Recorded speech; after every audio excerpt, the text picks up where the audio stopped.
Hey everybody, welcome to our devotional for the day. Yesterday we started talking about the resurrection. We're heading toward Easter Sunday, and I want to think a little bit more about the resurrection, but I want to take you to a very interesting story that Matthew records in Matthew chapter 28. So if you've got a Bible, turn to Matthew 28, and we're going to pick it up at verse 11. Now, this is kind of a story within the bigger story of the resurrection. And my guess is that probably most of you are familiar with the story, but there may be a few of you that haven't heard this, and you'll love what Matthew recorded. It is incredibly interesting, okay? So, verse 11, when the women were on their way, and you have to read chapter 28, the verses before we get to verse 11, and you'll see where the women went to the tomb and found the tomb empty. And now they're going back to tell the other disciples that Jesus is not there. He's risen. So while the women were on their way, some of the guards went into the city and reported to the chief priest everything that had happened. And obviously these are the guards that were watching the tomb. And so they're going to tell the chief priest, the tomb's empty. The stone has been rolled away. Look at verse 12. When the chief priest had met with the elders. Now, these are the guys that were at the center of the plan to get rid of Jesus. And so they are the ones primarily responsible for the trumped up charges that ultimately led to his crucifixion. It's the religious leaders of the day. So, verse 12 again, when the chief priest had met with the elders and devised a plan, they gave the soldiers a large sum of money, telling them, "You are to say, his disciples came during the night and stole him away while we were asleep." And then they go on. Verse 14, "If this report gets to the governor, we will satisfy him and keep you out of trouble."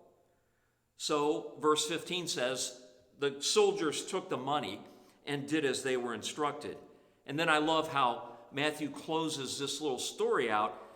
Look at it. He says, "And this story has been widely circulated among the Jews to this very day."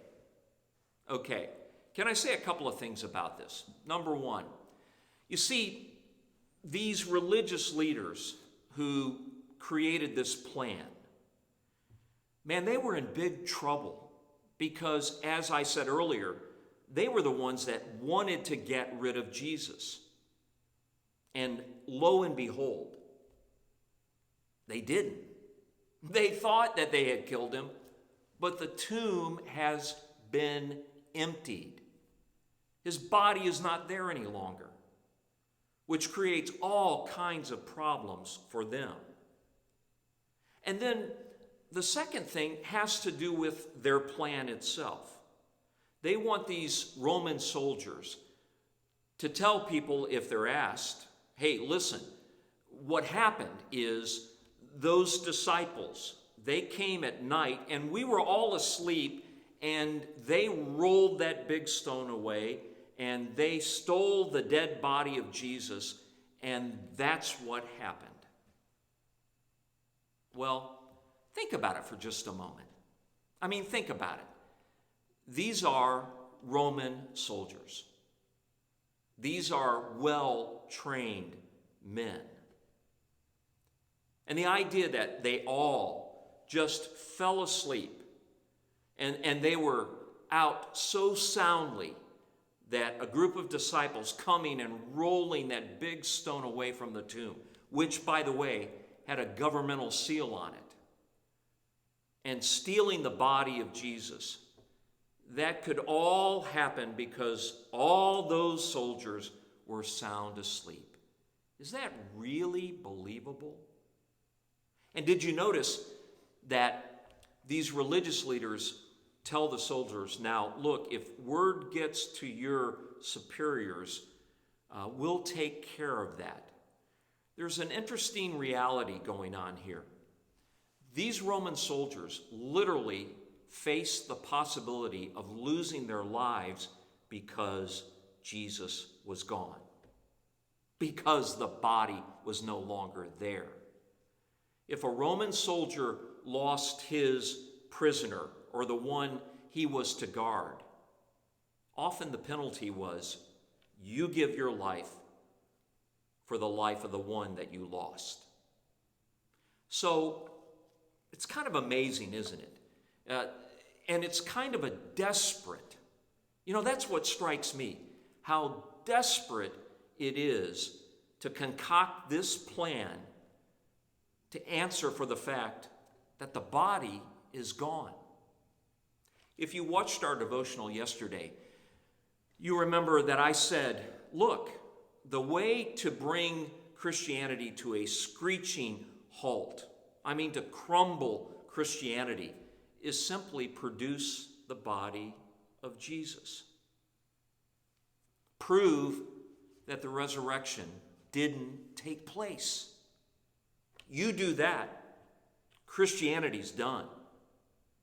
And so really, all that these religious leaders, and for that matter, the Roman soldiers, the Roman army, all they had to do was produce the body of Jesus. And isn't it amazing, with all of that firepower and all of that political power that these religious leaders wielded, they couldn't come up with a body. Let's suppose their story had been true. They couldn't find the stolen body. They couldn't get those disciples to confess that they had stolen the body. There's a reason why. Because that's not what happened. Jesus came out of the tomb alive. And this is simply a pretty pathetic story to try to explain it away. All right, I want you to think about that because, again, everything about our faith, everything stands or falls on the resurrection. And as I said yesterday, nothing has been scrutinized more than the resurrection of Jesus Christ. So if you're like me, a person who has staked their very life, their eternity on the reality of the resurrection, I want to tell you, we stand on good, firm ground. Have a good day. We'll talk to you tomorrow.